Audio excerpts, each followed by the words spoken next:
तैयारी नहीं कर रहे हो परीक्षा की? वो सब तो मोबाइल पर ही हो जाएगा। ये देखिए, ये है गूगल।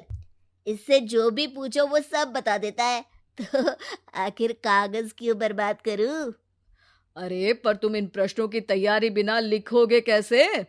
उसमें क्या है? ये देखिए, नोटपैड बिल्कुल कॉपी जैसा है, इसी पर कर लूंगा। हम जब तुम्हारी उम्र के थे तब हम दोस्त मिलकर प्रश्न हल किया करते थे। उससे हमारी हैंडराइटिंग की भी प्रैक्टिस हो जाती थी और समय का भी अंदाजा लग जाता था। और फिर साथ में हम एक दूसरे की मदद भी कर देते थे अगर कोई अटक जाए तो। आपका जमाना अलग था जीजा जी। अभी जमाना फास्ट और स्मार्ट हो गया है। जमाना क्या, अब तो फोन भी स्मार्ट हो गया है। समय के साथ बदलना पड़ता है जीजा जी। अब बस भी कीजिए आप। हर चीज को लेक्चर में बदल देते हैं। रोहित अच्छा कर लेता है परीक्षा में। इतने में अर्पित के सास ससुर जी आ जाते हैं हॉल में। और अर्पित इस बारे में बात नहीं करता। हालांकि अर्पित को लगता तो है कि पूरी तरह मोबाइल पर लगे रहना सही नहीं है, पर वो इस बात को और नहीं छेड़ता। ऐसे ही 2 दिन निकल जाते हैं। समीक्षा, मुझे काम से फोन आया था, मुझे वापस काम पर लौटना पड़ेगा। पर हमें आए हुए तो 2 ही दिन हुए हैं। अभी चले गए तो माँ और पापा को अच्छा नहीं लगेगा ना। अच्छा ठीक है, तुम रुक जाओ, मैं काम खत्म करके फिर लौट आऊंगा।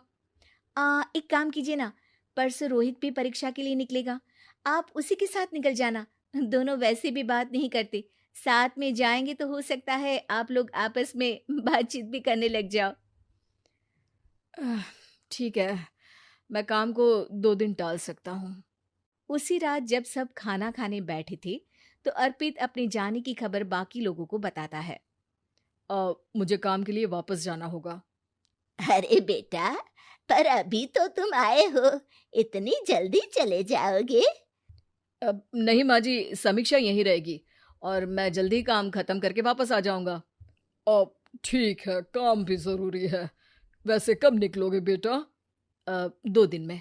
मैंने सुना है कि उस दिन रोहित को भी परीक्षा के लिए जाना है, तो कल मैं दोनों की टिकट करा लेता हूँ बुक। मेरी टिकट रहने दीजिए जीजा जी, मैं तो फोन से ही करवा लूंगा। हाँ, पर कोई दिक्कत हो गई तो? अरे कोई दिक्कत नहीं होती जीजा जी, फोन सब कर सकता है।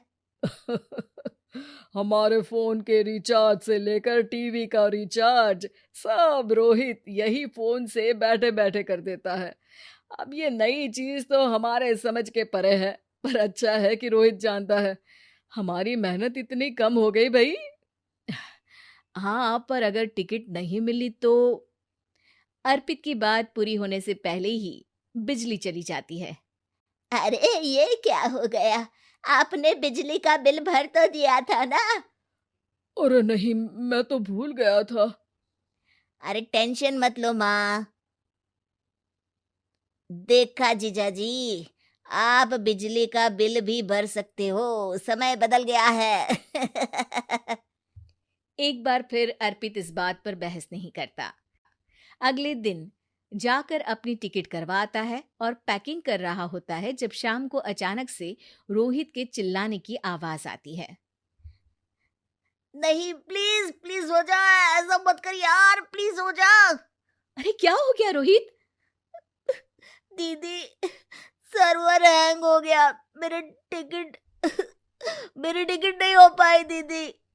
क्या मतलब टिकट नहीं हो पाई?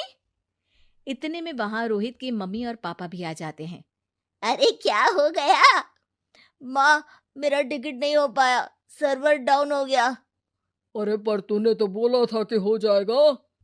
हो जाता है, पर अब क्या करूं, ये क्या हो गया?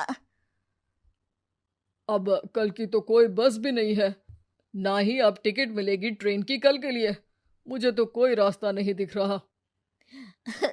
अब फिर लगता है मेरा ये साल बर्बाद हो जाएगा। घर पर एकदम से दुख का माहौल छा जाता है और सब रोहित को डांटते हैं, पर इतने में अर्पित वहां आ जाता है। आप सब रोहित को क्यों डांट रहे हैं? आपने ही तो उसे बढ़ावा दिया था ना। लेकिन इसकी लापरवाही के कारण इसकी परीक्षा छूट जाएगी। इसने तो हमसे कहा था कि टिकट हो जाएंगे। हे भगवान, अब क्या होगा? चिंता करने की कोई बात नहीं है, मैंने एक एक्स्ट्रा टिकट करवा ली थी। मैं समझता हूँ कि मोबाइल हमारा ही काम आसान करने के लिए है, पर उस पर ही पूरी तरह से निर्भर होना तो गलत बात है ना। रोहित टिकट को देखकर बहुत खुश हो जाता है और जोर से जाकर अपने जीजाजी के गले लग जाता है। सॉरी जीजाजी, मुझे आपकी बात ध्यान से सुननी चाहिए थी, पर थैंक यू सो मच। हाँ बेटा, तुमने तो इसका भविष्य बचा लिया। शिक्षा, दूसरों से मदद मांगना गलत नहीं, पर दूसरों पर निर्भर हो जाना गलत है।